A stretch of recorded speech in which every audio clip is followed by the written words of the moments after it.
faut donner le nom. Tu couperas des trucs, hein. Je le couperai directement dans le mail. Je ferai passer dans le mail. D'accord. Alors, me présenter.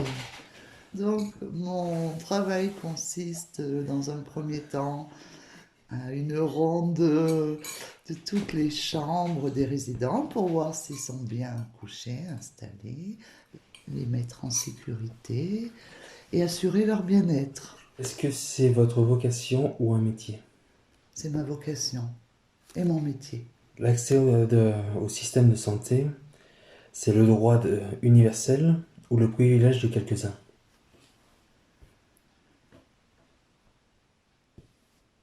Le privilège de quelques-uns. Et ça devrait être un droit universel, égal pour tout le monde.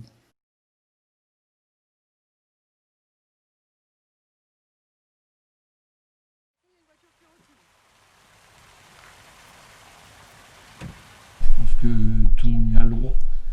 Tout le monde y a le droit. C'est pas de question de riche, pauvre ou autre. Il faut que tout le monde y ait le droit. Voilà.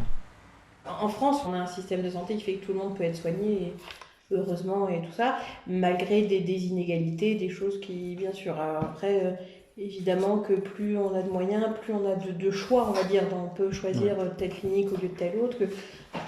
Mais heureusement qu'en France, oui, on a cette chance quand même que ce soit un droit universel qu'on laisse personne dans la route. Quand tu vas chez le médecin, est-ce que tu es bien remboursé? Est-ce que ça va de ce côté-ci?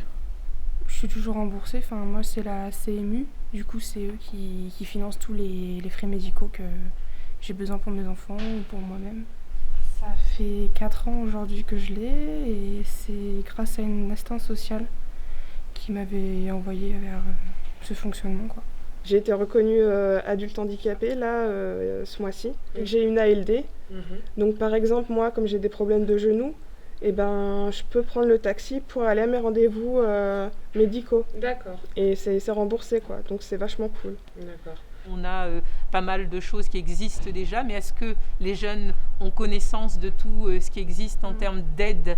Donc ça c'est aussi intéressant d'avoir des actions en lien avec la caisse primaire d'assurance maladie pour justement informer des choses qui existent et que quelquefois on ne sait pas et on ne demande pas. Est-ce que tu es satisfaite au niveau des prises de rendez-vous, des délais? Ça dépend des moments en fait. Des fois il va y avoir des creux, donc on va pouvoir caler un rendez-vous. Mais souvent c'est 2 mois, 3 mois d'attente. Le pire que j'ai connu, c'est aux urgences, à l'hôpital. Une fois je suis rentré dans la matinée, je suis ressorti le soir, il était quasiment 22h. Ah oui. On est dans une région quand même peu fournie au niveau notamment des médecins, que ce soit des médecins généralistes et des médecins avec des spécialités. Alors, il y a quand même des améliorations avec tout ce qu'il y a en télémédecine et téléconsultation. Ça, c'est vrai que c'est des avancées. Maintenant, on ne peut pas dire que l'accès aux soins soit le même partout au niveau national. Moi, ça fait un peu plus de 10 ans que je suis là et on a perdu sur notre secteur 5-6 médecins, donc ce qui est énorme, quoi. Donc ceux qui restent ont une charge de travail énorme. Donc il nous manque des médecins généralistes, des spécialistes encore plus, surtout en Creuse, il y a beaucoup de spécialistes qu'on n'a même pas. On est obligé d'aller hors dans le département pour trouver un dermato, pour trouver, enfin voilà, c'est un spécialiste.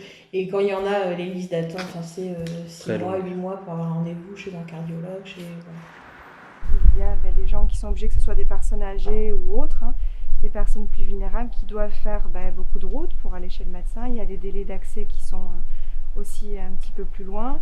Et voilà, c'est pour ça que du coup, dans nos actions aussi, on a ces interventions-là où on peut développer tout ce qui va être télémédecine pour éviter cette inégalité d'accès qu'il peut y avoir aux soins sur différents territoires. Il faut que ça soit facile à faire pour les gens. L'accès aux soins, c'est pareil. Si effectivement je peux aller passer un examen à Marsac simplement parce que c'est ma voisine qui m'y amène et que c'est à 2 km, je vais le faire. Alors que s'il faut prendre rendez-vous à Guéret, s'il faut aller à Guéret, il faudrait peut-être prendre un taxi ou trouver quelqu'un pour le transport, ça va être compliqué.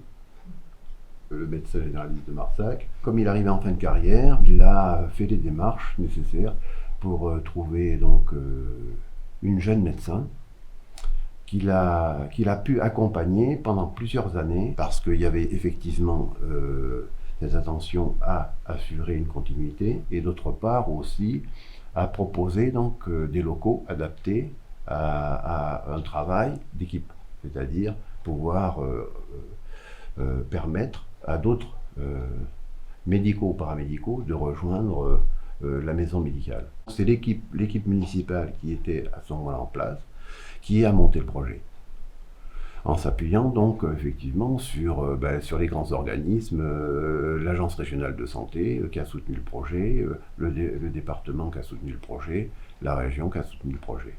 Effectivement, l'exercice coordonné est un outil, une mode d'organisation qui est offert aux professionnels de santé pour mieux s'organiser et justement répondre à des besoins insuffisamment couverts sur un territoire.